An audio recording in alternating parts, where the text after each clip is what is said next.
ಯಡಿಯೂರಪ್ಪನವರು ಇವತ್ತು ಅವರ ನಡವಳಿಕೆ ಇದೆಲ್ಲವೂ ಕೂಡ ಸಹಜವಾಗಿ ಒಂದಷ್ಟು ಅನುಮಾನ ಹುಟ್ಟಾಕ್ತಾ ಇದ್ದಂತಹ ಸಂದರ್ಭವನ್ನು ನೋಡ್ತಾ ಇದ್ದಂತಹ ಸಂದರ್ಭದಲ್ಲಿ ಸಹಜವಾಗಿ ಯಡಿಯೂರಪ್ಪನವರು ಕೂಡ ತಮ್ಮವರನ್ನು ರಕ್ಷಿಸಿಕೊಳ್ಳೋದಕ್ಕೆ ಮುಂದಾಗ್ತಾ ಇದ್ದಾರೆ ಅನ್ನೋದೆಲ್ಲವೂ ಕೂಡ ಭಾಳ ಸ್ಪಷ್ಟವಾಗಿ ಗೊತ್ತಾಗ್ತಿತ್ತು. ನಮ್ಮ ಜೊತೆಗೆ ಈ ಹೆಸರಲ್ಲಿ ಈ ಮೂರು ಹೆಸರುಗಳಲ್ಲಿ ಇದ್ದಿದ್ದು ದೊಡ್ಡನಗೌಡ ಪಾಟೀಲ್ ಅವರ ಹೆಸರು ಕೂಡ ಇತ್ತು. ಸ್ವತಃ ದೊಡ್ಡನಗೌಡ ಪಾಟೀಲ್ ಅವರೇ ನಮ್ಮ ಜೊತೆಗೆ ಸಂಪರ್ಕದಲ್ಲಿದ್ದಾರೆ. ದೊಡ್ಡನಗೌಡ ಪಾಟೀಲ್ ಅವರೇ, ಇವತ್ತು ನೀವು ಸೆಷನ್ಗೆ ಹೋಗದೇ ಇರೋದು ಕಾರಣ? ನಮಸ್ತೆ, ನಾನು ದೊಡ್ಡನಗೌಡರು ಹುನಗುಂದ ಅವರು ಶಾಸಕರು ಮಾತಾಡ್ತಾರೆ. ಗೊತ್ತಾಯ್ತು, ಹೇಳಿ ದೊಡ್ಡನಗೌಡ ಪಾಟೀಲ್ ಅವರೇ. ನನ್ನ ಮಗಳ ಮದುವೆ ಇದೇ ಫೆಬ್ರವರಿ 21ನೇ ತಾರೀಕಿದೆ. ಅದಕ್ಕೋಸ್ಕರ ಎಲ್ಲ ಫ್ಯಾಮಿಲಿ ಜೊತೆಯಲ್ಲಿ ನಾನು ತಿರುಪತಿಗೆ ಮೊನ್ನೆ ನಮ್ಮ ರಾಜ್ಯಾಧ್ಯಕ್ಷರು ಪರ್ಮಿಷನ್ ತಗೊಂಡು ಹೋಗಿದ್ದೀನಿ. ಇವತ್ತು ಬೆಳಗ್ಗೆ ನನಗೆ ದರ್ಶನಕ್ಕೆ ಅವಕಾಶ ಸಿಕ್ತು. ಈಗ ಬೆಳಗ್ಗೆ ದರ್ಶನ ಮುಗಿಸ್ಕೊಂಡು ಈಗ ನಾನು ಫ್ಯಾಮಿಲಿ ಜೊತೆಯಲ್ಲಿ ಬೆಂಗಳೂರಿಗೆ ಬರ್ತಾ ಇದ್ದೀನಿ.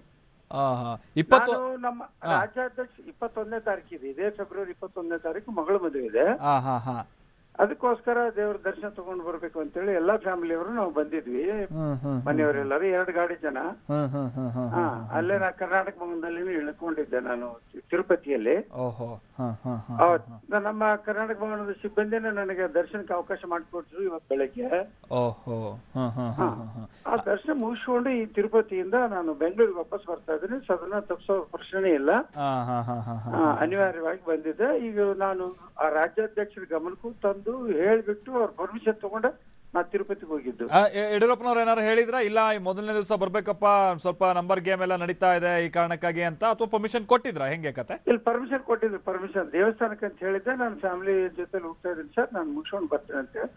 ನಿನ್ನೆ ಸಾಯಂಕಾಲ ನನಗೆ ದರ್ಶನಕ್ಕೆ ಸಿಗ್ಬೇಕಾಗಿತ್ತು, ನಿನ್ನೆ ಅವಕಾಶ ಸಿಗ್ಲಿಲ್ಲ. ಅದಕ್ಕೋಸ್ಕರ ಇವತ್ತು ಬೆಳಗ್ಗೆ ಸಿಕ್ತು. ಅದು ದೇವರ ದರ್ಶನ ಮುಗಿಸ್ಕೊಂಡು ಈಗ ಬರ್ತಾ ಇದ್ದೀನಿ. ನಿನ್ನೆ ಅವಕಾಶ ಸಿಕ್ಕಿದ್ರೆ ಇವತ್ತು ರಿಟರ್ನ್ ಆಗಿ ಇವತ್ತು ಬಂದ್ಬಿಡ್ತಿದ್ರಿ ಸೆಷನ್? ಇವತ್ತು ಬೆಳಗ್ಗೆನೆ ಇರ್ತಿದ್ದೆ ನಾನು. ನಿನ್ನೆ ಸಿಕ್ಕಿದ್ರೆ ಸಿಕ್ಲಿಲ್ಲ. ಗೊತ್ತಾಯ್ತಾ ನಿಮ್ಗೆ? ಯಾಕಂದ್ರೆ ಟಿವಿ9 ಕ್ಯಾಮ್ರಾದಲ್ಲಿ ಒಂದು ದೃಶ್ಯ ಸೆರೆ ಆಯ್ತು. ಅದೇನಂದ್ರೆ ಯಡಿಯೂರಪ್ಪನವ್ರ ಕೈಗೆ ಒಂದು ಚೀಟಿ ಬರುತ್ತೆ, ಆ ಚೀಟಿ ನಿಮ್ಮ ಹೆಸರು ಇರುತ್ತೆ. ಫೋನ್ ಬರ್ಲಿಕ್ಕೆ ನಮ್ಮ ಕ್ಷೇತ್ರದ ಜನರು, ನಮ್ಮ ಕಾರ್ಯಕರ್ತರು ಎಲ್ಲರೂ ಫೋನ್ ಮಾಡಕತ್ತಿದ್ರು, ಈ ತರ ನಿಮ್ಮ ಹೆಸರು ಬರ್ತಾ ಇದೆ ಟಿವಿ9 ಅಲ್ಲಿ ಅಂತ. ದಯವಿಟ್ಟು ಕ್ಷಮಿಸ್ಬೇಕು, ನಾನು ಆ ತರ ಇಲ್ಲ. ಇದಕ್ಕೆ ದರ್ಶನಕ್ಕಂತ ಹೋಗಿದ್ದು, ದೇವರ ದರ್ಶನಕ್ಕಂತ. ಮತ್ತೆ ನಮ್ಮ ರಾಜ್ಯಾಧ್ಯಕ್ಷರು ಯಡಿಯೂರಪ್ಪ ಸಾಹೇಬ್ರಿಗೆ ಇನ್ಫಾರ್ಮ್ ಮಾಡಿದ್ರಿ ಅಲ್ಲ? ನಿಮ್ಗೆ ಗೊತ್ತಿರೋದೇ ದೊಡ್ಡನಗೌಡ ಪಾಟೀಲ್ ಅವರೇ, ಏನಂದ್ರೆ ಈ ರಿವರ್ಸ್ ಆಪರೇಷನ್ ನಡೀತಾ ಇದೆ, ಒಂದಷ್ಟು ಮಂದಿನೆಲ್ಲ ಸಂಪರ್ಕ ಮಾಡಕ್ ಪ್ರಯತ್ನ ಮಾಡ್ತಾರೆ ಅಂತ ಅಲ್ಲ? ನಿಮ್ಗೆ ಏನಾದ್ರು ಕಾಲ್ ಬಂದಿದ್ದು ಅಥವಾ ಆತರದ್ ಏನಾದ್ರು ಹಿಂದೆ ಆಗಿರೋದೇನಾದ್ರು? ಯಾವ್ದು ಆಗಿಲ್ಲ. ಯಾರು ನನ್ನ ಸಂಪರ್ಕ, ನಾನು ಮಾತಾಡ್ಸೋ ಪ್ರಶ್ನೆ ಇಲ್ಲ, ಯಾರು ನನ್ನ ಸಂಪರ್ಕವೂ ಇಲ್ಲ, ಯಾರ ಜೊತೆ ಮಾತಾಡೋ ಪ್ರಶ್ನೆ ಇಲ್ಲ. ಓಕೆ, ನಾನು ರಾಜಕಾರಣ ಮಾಡೋರಿಗೆ ಬಿಜೆಪಿ ಬಿಟ್ರೆ ಮಾತ್ರ ಮತ್ತೆ ಎಲ್ಲೆಲ್ಲಿ ಹೋಗೋ ಪ್ರಶ್ನೆ ಇಲ್ಲ. ಓಕೆ, ಆಯ್ತು. ಧನ್ಯವಾದ ದೊಡ್ಡನಗೌಡ ಪಾಟೀಲ್ ಅವರೇ, ಧನ್ಯವಾದ ಟಿವಿ9 ಜೊತೆ ಮಾತನಾಡಿದ್ಕೆ.